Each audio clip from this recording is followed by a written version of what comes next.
மரியாதைக்கும் உரிய நூல் காஞ்சி அன்பர்கள் அனைவருக்கும் கோவை திருக்குறள் சிந்தனையாளர் எஸ் பொன்னுசாமியின் பணிவான வணக்கம். இன்று ஒரு நிகழ்வினை உங்களிடத்திலே பகிர்ந்து கொண்டு அதற்குரிய ஒரு குறளை சொல்லலாம் என்று விளைகிறேன். ஒரு அழகான நகரம், அது சார்ந்த ஒரு வனம் இருக்கிறது. அந்த வனத்திலே ஒரு துறவி மடம் வைத்திருக்கிறார்.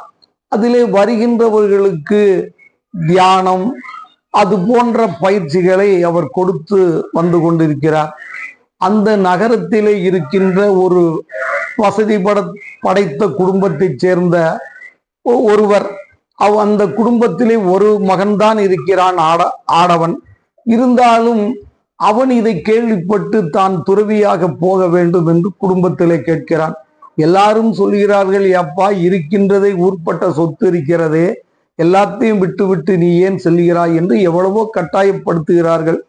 இருப்பினும் பரவாயில்லை என்று ஒரு நாள் அந்த வனத்திற்கு சென்று அந்த துறவி இடத்திலே, ஐயா நான் இதிலே சேர்ந்து துறவியாக வேண்டும், தியானங்களை கற்க வேண்டும் என்று சொல்கிறார்.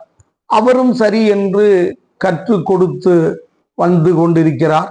காலங்கள் உருண்டு ஓடிக்கொண்டே இருக்கிறது. ஒரு நாள் அவர் அந்த பயிற்சியை முடித்து விட்டு வருகின்ற பொழுது ஒரு மரத்துக்கு அடியிலே அமர்ந்து இருக்கிறார். அப்பொழுது மரத்தின் மேல் இருந்து இலைகள் இவர் மேல் விழுகிறது. இவர் அண்ணாந்து பார்த்தால் அங்கு ஒரு கொக்கும் வேறு ஒரு பறவை, காகம் போன்ற பறவை, இரண்டும் சண்டை பிடித்துக் கொண்டிருக்கிறது. உடனே இவர் தலையிலே இருந்து ஒரு அக்னி கிளம்பி கோபத்தோடு அதனை பார்த்த உடனே அது இரண்டும் சாம்பலாகி விடுகிறது. ஓ, நமக்கு அளவுக்கு மீறி அந்த ஞானத்தை பெற்றுவிட்டோம் என்று அந்த இடத்திலே ஒரு கர்வம் கொள்ளுகிறார். இந்த இடத்திலே தான் மகாபாரதத்திலே ஒரு சின்ன நிகழ்வினை சொல்லி இந்த கதையை நிறைவு செய்ய விளைகிறேன். அர்ஜுனன் மகாபாரதத்திலே கண்ணன் தேரோட்டியாக இருந்து வெற்றி பெற்று விட்டார்கள். ஆனால் அர்ஜுனனுக்கு ஒரு மனதுக்குள்ளே ஒரு கர்வம், என்னதான் கிருஷ்ணன் இருந்தாலும் தேரோட்டி தானே, இந்த வெற்றி நமக்குத்தானே என்று நினைத்து கொண்டிருந்தான். இதனை அறிந்த கிருஷ்ணன் ஒரு முறை அர்ஜுனிடத்திலே, பக்கத்து ஊரிலே ஒரு நங்கை, ஒரு பக்தை இருக்கிறாள், நாம் இருவரும் சென்று அந்த பக்தியை பார்த்து கொண்டு வரலாம், இருவரும் பெண் வேடமாக போலாம் என்று சொல்லி அழைத்து கொண்டு சென்றார். அப்படி செல்கின்ற பொழுது கதவு பூட்டப்பட்டு இருக்கிறது. கதவை தட்டினார்கள். அந்த பெண்மணி வெளியே வந்து என்னவென்று கேட்கிறார். அம்மா, நாங்கள் பக்கத்து ஊருக்கு செல்ல வேண்டும், நேரம் ஆகிவிட்டது, இன்று கொஞ்சம் உங்கள் வீட்டில் இளைப்பாரி விட்டு செல்லலாம் என்று நினைக்கிறோம் என்று சொன்னார்கள். அதற்கு அந்த பெண்மணி, ஒன்றும் பரவாயில்லை, நான் பூஜையில் இருக்கிறேன், வந்து அமருங்கள், பூஜை முடிந்த பிறகு உங்களுக்கு உணவளித்து உங்களை உபசரித்து வழி அனுப்புகிறேன் என்று சொன்னார். உடனே அந்த பூஜை நடக்கிறது. இருவரும் பார்த்து கொண்டிருக்கிறார்கள். பூஜை முடிந்தவுடன் அந்த பெண்மணியிடத்திலே கிருஷ்ணன் கேட்டார், அம்மையே, 3 கத்தி அந்த பூஜையிலே வைத்திருக்கிறீர்களே, அதற்கு என்ன காரணம்? ஒன்று சின்ன கத்தி, அதற்கடுத்து நடுத்தரமான கத்தி, 3வது பெரிய கத்தி, இதற்கு என்ன காரணம் என்று கிருஷ்ண பரமாத்மா கேட்கிறார்கள். அர்ஜுனன் பக்கத்திலேயே, இருவரும் பெண் வேடத்திலே தான் இருக்கிறார்கள். அப்பொழுது அந்த பெண் சொன்னால், ஐயா, இந்த சின்ன கத்தி எதற்கு வைத்திருக்கிறேன் என்றால், என்றாவது ஒரு நாள் அந்த குசேலர் எனக்கு தட்டுப்பட்டால் அவரை கொல்வதற்காக வைத்திருக்கிறேன். ஏனென்று கேட்டால், என்னுடைய கடவுளுக்கு ஒரு பழைய ஒரு நைந்து போன துணியிலே அவளை கொண்டு போய் கொடுத்தார், அது எப்படி தகும் என்று சொல்வதற்காக வைத்திருக்கிறேன் என்றார். சரி அம்மா, 2வது கத்தி எதுக்காக வைத்திருக்கிறாய் என்று கேட்டார். அதற்கு அந்த பெண்மணி சொன்னால், ஐயா, என்னுடைய பாஞ்சாலி கை வலிக்க வலிக்க அவருக்கு புடவை கொடுக்குமாறு பாஞ்சாலி செய்து விட்டாள். அது என்னுடைய கிருஷ்ண பரமாத்மாவுக்கு எவ்வளவு கை வலித்திருக்கும். என்றாவது ஒரு நாள் பாஞ்சாலியை பார்த்தால் அவளை கொல்வதற்காக இதை வைத்திருக்கிறேன் என்றால், சரியம்மா, 3வது கத்தி நீ எதற்காக வைத்திருக்கிறாய் என்று கேட்டார். ஐயா, 3வது கத்தியை நான் வைத்திருப்பது, ரொம்ப கர்வம் உடையவர்கள் யாராவது என் முன்னே தட்டுப்பட்டால் அவர்களை கொல்வதற்காக வைத்திருக்கிறேன். என்று சொன்னார். அப்படி என்றால் சரி, அது ஒரு விதமாக ரொம்ப கர்வம் இருக்கிற ஒருவரை கொல்வது சரிதான். ஆனால் இந்த மூன்றுக்கும் நான் ஒரு விடை சொல்கிறேன் அம்மா என்று சொல்கிறார். என்னையா என்று கேட்டால், குசேலரிடத்தில் இருந்தது அந்த அவள் மட்டும்தான்.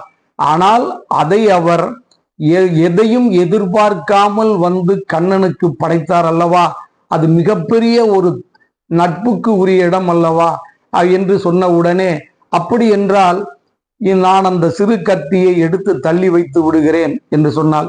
இரண்டாவது, பாஞ்சாலி உங்களை மாதிரி அவளும் ஒரு பெண். அந்த அவமானத்தை போக்க உடை கொடுப்பது அந்த கடவுளுக்கு அது நியாயம்தானே அம்மா.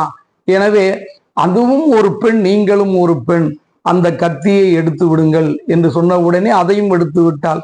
மூன்றாவது கத்தி, ரொம்ப கர்வம் உடைய மனிதர்களை கொல்ல வேண்டும் என்று நீங்கள் வைத்திருக்கிறீர்கள். அது ஒரு விதத்தில் சரிதான். ஆனால் அதே நேரத்தில் அந்த மனிதர் எப்படிப்பட்டவர், என்ன குணமுடையவர் என்பதை பார்த்துத்தான் நாம் கொல்ல வேண்டும். அவசரப்பட்டு நாம் அதை செய்துவிடக் கூடாது என்று மூன்றாவது கத்தியும் எடுத்து தள்ளி வைத்து விட்டாள். உடனே அர்ஜுனனுக்கு மூன்றாவது கத்தி கர்வமுடையவனை கொல்வது நலம் என்று கிருஷ்ணனே சொல்லுகிறார் என்று நினைத்தார். இருவரும் விடைபெற்று வெளியே வருகின்ற பொழுது அப்பொழுது அர்ஜுனன் உணர்ந்து விட்டான், கர்வம் இருந்தால் ஆபத்து வரும் என்று நினைக்கிறான். சரி, இந்த கதைக்கு வந்து விடுங்கள், முடித்து விடுகிறேன். இந்த மரத்துக்கடியே இருந்து இந்த துறவி என்னதான் இருந்தாலும் உணவிற்காக வீட்டிற்கு ஊருக்குள்ளே தான் செல்ல வேண்டும். ஊருக்குள்ளே சென்று ஒரு கதவை தட்டுகிறார். அப்பொழுது உள்ளே இருந்து ஒரு குரல் வருகிறது, ஐயா கொஞ்சம் பொறுங்கள், நான் வருகிறேன் என்று. இவருக்கோ நாம் இவ்வளவு கர்வமுடைய தவத்தை முடித்து விட்டு வந்திருக்கிறோம், இந்த பெண்மணி நம்மளை காக்க வைக்கிறாளே என்று நினைத்து கோபத்தோடு நிற்கிறார். அவர் கடமை முடித்து விட்டு வந்த பிறகு சொல்கிறார், ஐயா நீங்கள் என்னை கொக்கு காக்கை என்றா நினைத்து விட்டீர்கள் என்று கேட்கிறாள். உடனே இவருக்கு அங்கு நடந்த சம்பவம் இங்கு எப்படி தெரிகிறது என்று அந்த அம்மையாருடைய கால்களிலே பணிவாக விழுகிறார். ஐயா, நான் என் வீட்டுக்காரர் சுகவீனமாக இருக்கிறார், அவருக்குரிய கடமைகளைத்தான் நான் இவ்வளவு செய்து கொண்டிருக்கிறேன் என்று சொன்னார். இந்த துறவி கேட்டார், அம்மா உங்களுக்கு இந்த ஞானம் எப்படி வந்தது? நான் அங்கு மரத்துக்கடியே இருந்து பறவைகளை நோக்கவும் அதன் மூலம் அந்த பறவைகள் எரிந்து விழுந்த சம்பவம் உங்களுக்கு எப்படி தெரியும் என்று கேட்கின்ற பொழுது, ஐயா நல்ல கடமைகளை நல்ல காரியங்களை மனமாற செய்து வந்தால் அதுக்குரிய பலன் கிடைக்கும். அந்த அடிப்படையில் என்னுடைய வீட்டுக்காரரை பராமரித்து வருகிறேன், அதனால் இந்த ஞானத்தை பெற்றேன் என்று சொல்லி அந்த துறவிக்கு உணவளிக்கிறார். வள்ளுவ பெருந்தகை சொல்கிறார், கடன் என்பன் நல்லவை எல்லாம் கடன் அறிந்து சான்றாண்மை மேற்கொள்பவர் என்று சான்றாண்மை 99வது அதிகாரத்தில் முதல் குறளிலேயே இந்த கதைக்குரிய குறளை அங்கு வைத்திருக்கிறார். இது போன்ற செய்திகள் உங்களுக்கு தொடர்ந்து வர வேண்டும் என்று சொன்னால் நூல்காஞ்சி என்கின்ற யூடியூப் சேனலை நீங்கள் பதிவு செய்து மற்றவர்களுக்கும் பகிர்ந்து கொடுத்து ஆதரிக்குமாறு பணிவுடன் வேண்டுகிறேன். அடுத்த பதிவில் நாம் சந்திக்கலாம். நன்றி, வணக்கம்.